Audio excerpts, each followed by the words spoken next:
So what's good, TMG fam? It's your boy Ellen. I'm back with another reaction. How y'all feel? Welcome back to the channel. Salute, man. And if you're here, it's because you've been questioning everything.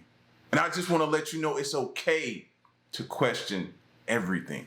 You should. Let's get to it. New video shows the attacker preparing the pickup truck for the New Year attack. Just after midnight, Shamsuddin Jabbar puts what looks like a white pole with a black covering into the bed of the pickup. It appears to be the ISIS flag that was attached to his truck as he plowed through the crowd on Bourbon Street. The doorbell video also shows him spending several minutes bending over the hitch where the flag was attached. For nearly 10 minutes, he continually moves back and forth from the Airbnb to the truck, getting ready. And then, this. Jabbar pulls out what appears to be a gas can out of the truck and brings it inside, where authorities say he started a fire. He then pulls up the street, stops, backs up, and goes back inside the house for less than a minute before finally leaving for good. New Year fireworks can be seen in the distance. 10 minutes after Jabbar finally drives away, a neighbor told CNN he smelled smoke. New video. Bro, prayers for that city, bro. That's just awful, man. That's just awful, bro. And they're dealing with a lot right now. And you got the Super Bowl coming up. So tensions are heightened right now. Prayers goes to that city. Shout outs to Master P. I saw him post on Instagram where he came through with this and just trying to breathe some light back into the city, man, and get it back going, bro, because this is tough to see. You see those candlelight visuals and different things they've been putting out, man. It's prayers to that city right now. So I was in Italy on New Year's Day, and this crazy fog just rolled in out of nowhere. We had this blue skies, and then this mist came in, and it smelled kind of perfumed, and then the whole place enveloped into this fog. I'm not in Italy right now. I'm actually in Belgrade, Serbia. And when that happened, I checked the air quality in Italy, and it was about 124 unhealthy air. And I was curious what was the cause, because it seemed very suspicious, like I hadn't seen anything like it before. I went and looked at the map, and all of Africa pretty much was just dangerous air. And then I noticed that Belgrade, Serbia was purple unhealthy air. And actually, a few days later, I was planning on going there, and I had a friend there that I'm visiting, and he tells me this isn't normal. And I was wondering what was happening, and he doesn't even know. And then I started looking online, and in the UK, they've been grounding airplanes because of this weird fog. In the US, in different parts, they're getting this weird fog. It's very suspicious in combination with the drones and the UFOs in the US. Strange.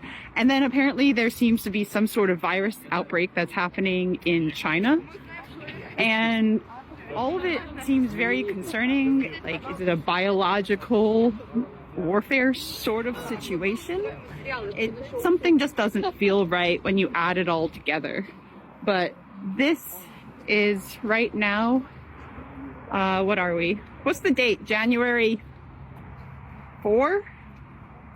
January 4th. So, that's the scene. So, now this is the part where I would, if I had the little map with the little color thumbtacks, I would go put one on Italy right now and do the little drawstring. And like, we gotta keep track of this stuff, because at the end, when this is all said and done and they doing a documentary, we're gonna look back and say, bro, we knew something wasn't right. We're in the thick of it right now. But when they do the documentary years down the line, they talk about what we went through and how we were like, all of this should be part of, we're creating the documentary right now. You know what I mean? And it's like the people, the amounts of people who are sick. And yes, I know what time of the year it is. Yes, we know that. But this isn't the normal. No, this is different, bro. This is so much different. Good evening. I'm Shamsuddin Jabbar, property manager with Blue Metal Properties and team lead at the Midas Group at Core Realty. I just want to say hello and let you know a little bit about me. So I'm born and raised in Beaumont, Texas, and now live in Houston. And I've been here all my life. with the exception of traveling for the military, where I spent 10 years as a human resources specialist and IT specialist, where I learned the meaning of great service and what it means to be responsive and take everything seriously, dotting I's and crossing T's to make sure that things go off without a hitch. So I've taken those skills and applied them to my career as a real estate agent, where I feel like what really sets me apart from other agents is my ability to be able to, one, be a fierce negotiator. So not only do I brilliantly market your property to make sure it gets sold as quickly as possible or gets leased as quickly as possible, but I'm also going to take every ounce of energy and putting it into negotiating for you and for your property to get the best deal that you can possibly get for it. So once we get to the closing table, all the I's are going to be dotted, all the T's are going to be crossed, everything's going to go off without a hitch, and that is my word that I'm giving to you as your real estate agent. Good evening. I'm Shannon. The irony of him saying hitch at the end of that, after we just watched him stand at his hitch before he went and did what he did, bro, is just mind blowing right there. Did anybody just catch that at the end? Sorry, that's just the music person in me catching that would be a bar, but that's crazy to me, bro. And you wonder why I have trust issues with people, bro, and I'm skeptical of people, because look at this right here. This person could have been your realtor. You know what I'm saying? This person and you would have let him in your life and never thought twice about something like this happening down the line. Like, do we really know people as good as we think we do? I think about that now more than ever, bro. Everybody's being reevaluated, and everybody. It don't even matter if you my 2-3-year-old little nephew or niece or something like that. I'm watching you. I'm skeptical of you too. You crawling a little funny. I don't know if you might do something down the line. I gotta watch you. Stop crawling like that. I don't know, bro. Everybody's getting reevaluated. So I've been sitting back, keeping everything cordial with these people. But I'm understanding that's not enough. Somebody tell me, have you ever seen anything like this? No, y'all. This is not a military operation. This, I don't even know what to call it. But y'all do. So let me know down in the comments. Look at it, y'all. That's 4 planes. Not 1, not 2, 4. Lately, there's been a lot of fog going around. I'm talking about all over the world, mainly in UK. I believe it's been 6 days in a row where they got fog, but the fog they've been getting is fog like nothing they have ever seen. This is in the UK. This happened before the fog came in. Like I said, I'm not the smartest man, but like I said, I've never seen a formation like this. And last time I seen fighter jets flying beside each other, they don't let smoke go out like that. I don't know, y'all. Y'all let me know what y'all think about this down below in the comments. Told y'all, bro. We got to get back into chemtrails. I just got to figure out a way to be able to find something. You know what I mean? On that. That makes me think of chemtrails as well, looking at that right there. First thing popped into my mind. Hey, this message is going out to anybody that's in the fog. If you have any electrical testing equipment like a voltmeter or anything like that, you can test if there's electricity in that fog. I'd love to know. Also, anybody that has any biometric testing equipment, test that fog, see what's in it. Let's get some information. Hit me back, comment down below. Let's get some information to the people. Now, that's a good idea right there, bro. That's a good idea, because I've seen people post videos of what's left over, like the lady in the pool with the pool and all of that stuff that was left over from the fog. It was a lady who had recorded it on her porch, the leftover remnants from the fog and whatever it was, the smart dust or whatever. Test it. If we can test it, or if there's some kind of way to test it and see what's in that, huge. That could be vital for us, bro. So you guys, I'm a little late talking about this, but I wanted to say something because I've been seeing a lot of videos like on YouTube and stuff about the fog. The fog. Now, I live in Seattle, and so I haven't been seeing as much fog as I think you guys on the East Coast have been seeing, or like in Texas, I think it was really bad. But on Christmas, we had this weird rain, and it didn't seem like regular rain. Like, it was raining a lot, but there was this weird mist in the rain. And one of the things I saw in this YouTube video was people, well, basically they were just showing TikTok videos, but people showing the mist, like this weird mist in the fog. I would love to hear if anyone else has anything to add about this weird fog that's been, I think, in England, America, all over the place. Some people think there's something in the fog and that the fog isn't normal, that we should be using air masks or something to protect ourselves. It's kind of scary. I just saw one of them goddamn Dior bags. That's what we calling them, right? I just saw one of them goddamn Dior bags, bro, and that really just creeped me out. I'm not gonna lie to y'all. It's different when you hear about it online or you might see clips on TikTok, but when you see it in person, bro, that's crazy. Supposedly they looking for something that was dropped off here, which is even crazier, which is even scarier. Listen, man, I'm living life to the fullest, bro, because if next year is our last year, like, really hit the fan, and I'm gonna keep it light. I'm not gonna say everything I want to say because I don't want to get banned, or excuse me, bananaed. So I'm gonna keep it short, I'm gonna keep it cute, but just know I'm living my life like it's golden. I ain't worried about no crazy. Listen, I'll leave first. You feel me? I don't want to go through the pain and the torture of whatever radiation. I don't want to morph into a different type of creature and grow extra arms. I'm good, bro. I'm good. My survival instincts may be high. I may have a little bit of street smarts, but I don't want to survive in a world when it goes to shit. So I'm out. Dior bags in the sky? Come on, man. Crazy. I just saw one. Man, listen. Shout outs to the response that a lot of y'all been giving in the comment section about the meetup. Where we gonna meet up? We gotta figure this thing out. I see a lot of y'all down for it. I'm with it, bro. Like, we need that meetup location where we could all come to if things start to go south. You know what I'm saying? That's, to me, that's important, that we have that talk, that dialogue, and where to meet up, what we gonna do, who's good at what, who's skilled at this. You know what I mean? See, I'm the person that's bringing everybody together. You know what I mean? If you got a skill in farming, that's needed. You know what I mean? If you got a skill in whatever it is that you could bring to the table, bro, all of that's gonna be needed.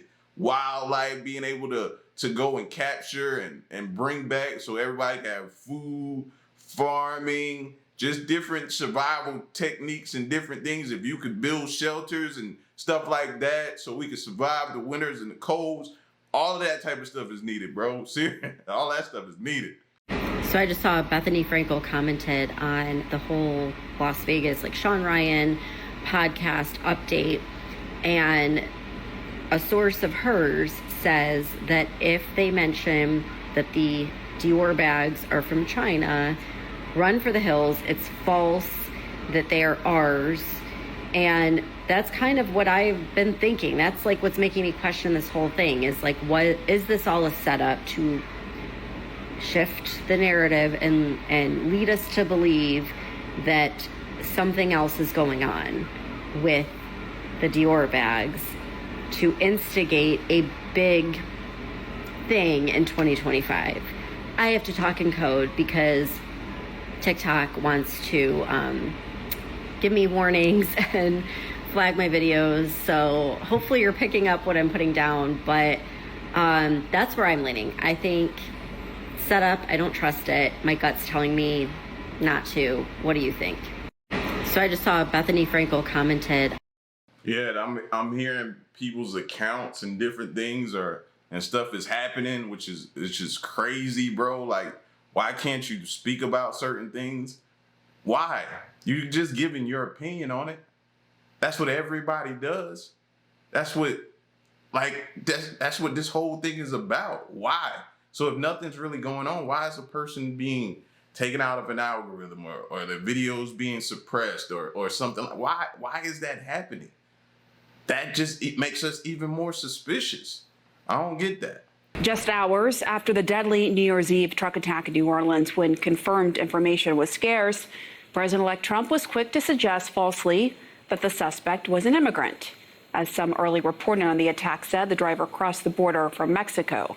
Trump wrote on Truth Social, "When I said that the criminals coming in are far worse than the criminals we have in our country, that statement was constantly refuted by Democrats and the fake news media, but it turned out to be true."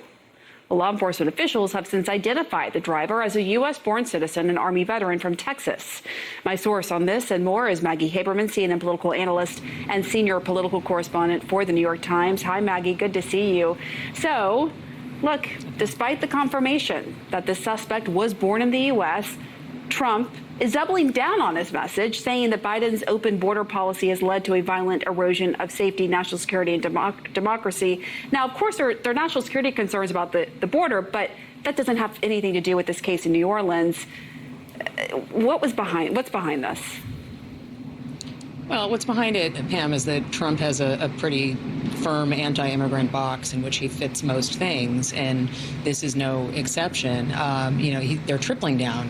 His communications director, Stephen Chung, sent me a statement tying, what this incident to, loosely tying this incident to examples where immigrants have crossed the border who had ISIS ties. They were relatively small in number compared to the number of border crossings there are daily. But you're going to, I suspect, see President-elect Trump continue to push this because he has said, and he said it in a speech in Arizona a couple of weeks ago, that on day one he is going to seal the border. And I think you are going to see him use this as a reason why, even though, you don't need to be in touch with people who have come across the border to become radicalized. And there's so much we don't know about why this suspect in the New Orleans incident developed these views. People can develop these online, as we know. And so, again, I'm not surprised that Donald Trump is doing this, but this is what he's doing. Right. It is what he's doing. That's why I keep saying they need to give them more time to investigate, look into some of the coincidences that we've seen with him and him being in, I think it was, Fort Bragg? Looking into that. How could both of those people be at the same place and come from there and then do such horrific things? Like, we need more time. They need more time to investigate, see what's going on, bro. Like, seriously. Like, those coincidences, that, to me, that's the crazy part. And you just have to wonder what he would have said had it happened on his watch, right? As he is very close to taking office for a second term. In the wake of this attack, Republicans are pushing for quick confirmation of Trump's national security nominee, sort of using this to push for that. Where do things stand on that front, Maggie? I mean, that's an important point here, too, Pam. That's not a surprise that is, where their focus is. There are some nominees who are controversial, not all of them, but some of them certainly are, and they want to move as quickly as they can through these hearings and apply as much pressure as they can on senators who are weighing decisions. The Trump team is feeling good, they say, about most of the nominees, but not all of them. There are two in particular who are facing questions from some senators. One is Tulsi Gabbard, one is Robert F. Kennedy Jr. Robert F. Kennedy Jr. obviously has nothing, or not nothing. He does have some to do with the border. But he is not really a national security figure. Kash Patel, the FBI director, is somebody who Trump is very focused on. Trump's team is feeling pretty good about that one. But they are digging in as hard as they can, knowing that there are uncertainties that come up at hearings. So we'll see what it looks like. What about Pete Hegseth? Do they feel like they know the full universe of what could come out with him? They are hopeful that they know the full universe, and they want to wait and see what happens at the hearings, but they insist that they believe that he will get through, and they have been pretty consistent on that. Yeah, I just wonder, because they were initially caught off guard with the sexual assault allegation in California. So I wonder if they feel like they have their arms around what could come out and what could be a bruising hearing for him and potentially others. We'll have to wait and see. As we know, Trump has endorsed Mike Johnson to stay on as House Speaker. Any feeling in Trump world about how this is going to go? I know Trump's been making some calls to some of the holdouts. Look, they know that, that there is extremely little room for error here in terms of getting Mike Johnson over the line. They have an incredibly narrow margin in the House, and Trump helped erode Johnson's standing a couple of weeks ago by, helping sink this bipartisan budget agreement that Johnson had worked out with House Democrats. They claim that they think that they can get him over the line. I do think that's likelier than not. But these speaker votes, as you know, can get dicey, so we'll see. We just had a Republican lawmaker on, Congressman Lilloda, who said no shenanigans tomorrow. We will have to wait and see on that front, Maggie. Always great to hear your reporting and your insights and analysis on everything. Thank you.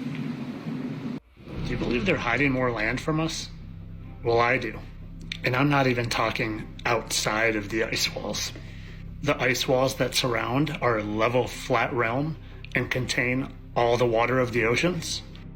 No, I'm talking places like the North Pole, where they just show desolate water. And maybe even places near Australia. Because when you look at old maps, like this Mercator map from 1569, you see places like this, and when blown up, look like this. And this North Pole, where they show that desolate water, is no longer on the maps. Now, did this disappear, or are they just hiding what our compasses are drawn to? Now that's interesting because I just did a video not too long ago about, was it NASA? My memory evades me and loses me, bro. It was something they had just sent something there because they were talking about, making a little play off of North Pole with Santa and everything. It was just here. I was just talking about it, bro. And see, this is how, I'm going to go back to it, but this is how something isn't right. This is how you know. And those old maps, we've talked about those old maps before, man.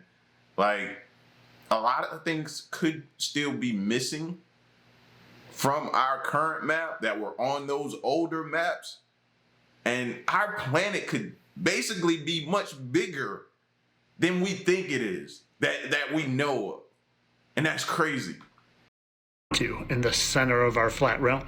Because not only do they have treaties like the North Pole Treaty that prevents any independent travel to this area, but they also spent millions of dollars and thousands of hours of manpower creating what they call the dew line that is supposedly supposed to detect if anyone is coming across to the United States. But in my opinion, it's to detect if anyone's going towards that center. Above the Arctic Circle comes the first film report of a 3,000-mile radar warning network across the top of the world. The distant early warning line, the dew line. In camps like this, from Baffin Bay across the continent to the Bering Sea, 5,000 men are working. With steam-assisted pile drivers, they're forging an electronic chain to give North America 6 hours of warning of enemy attack.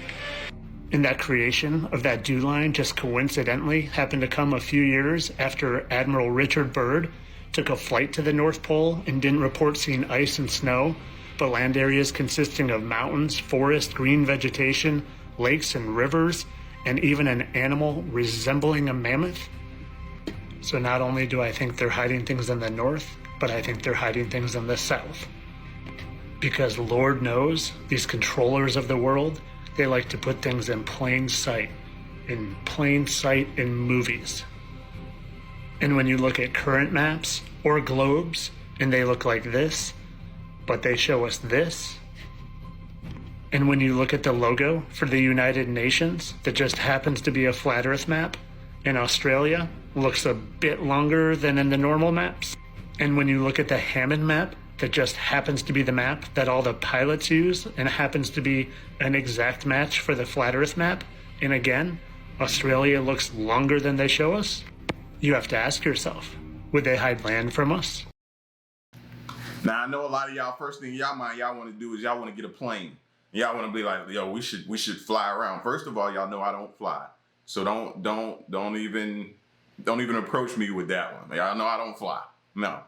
You know what I mean? But I would caution people because you don't even know how a compass would respond in those areas, let alone the planes, because if they're trying to hide something, allegedly, then you don't even know how certain things or electronics or things would, you know what I mean, respond in those areas once you reach them. So that would be like my greatest concern. Like what would happen to the plane, or will it be on some like Amelia Earhart type stuff? I don't know. You know what I mean? Like what will go on? So that would be like a huge like caution for me. Okay, this actually the best argument I've ever seen for flat Earth. I'm serious. And I say this as someone, I studied physics for 2 years and I have an engineering degree. I'm genuinely impressed by this argument. I don't know why it stuck out to me so much. I never give a about flat Earth, but like, dude, it's kind of beautiful. Like, I don't know. Okay. And we're learning more about the New Year's Day explosion of a Tesla Cybertruck that happened right outside of the Trump Hotel in Las Vegas. You see the video there. That includes details on the suspect and his apparent motive. Christina Coleman has more. Bill, federal authorities identified the man who blew up the Cybertruck as 37-year-old Matthew Livelsberger of Colorado Springs. They say he was not on the FBI's radar and did not have a criminal history. They say ultimately, this appears to be a tragic case of involving a highly decorated combat veteran who was struggling with PTSD and other family issues or personal grievances. They believe he shot himself in the head while inside of the Cybertruck.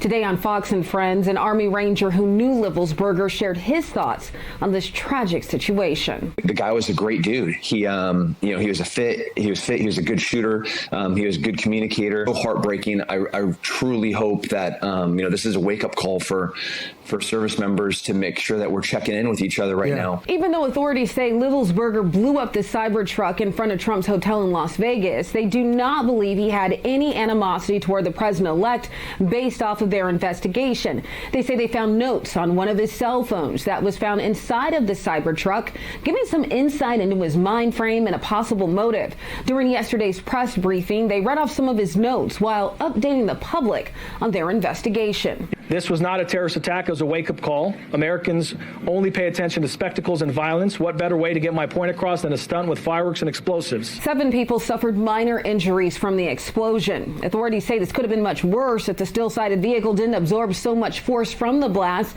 They also say this incident was not connected to the terrorist attack in New Orleans. Authorities. And you also seen at the bottom there that it said he had no animosity towards Trump. And now you have to include Elon Musk's name in there now? Like, that's crazy to see Musk group with everyone now, where you have to say that now to rule that out. Wow. Authorities are still trying to recover information from other devices that were found inside of the truck, including a second cell phone and a laptop, as part of their ongoing investigation. Bill? Christina Coleman, thank you.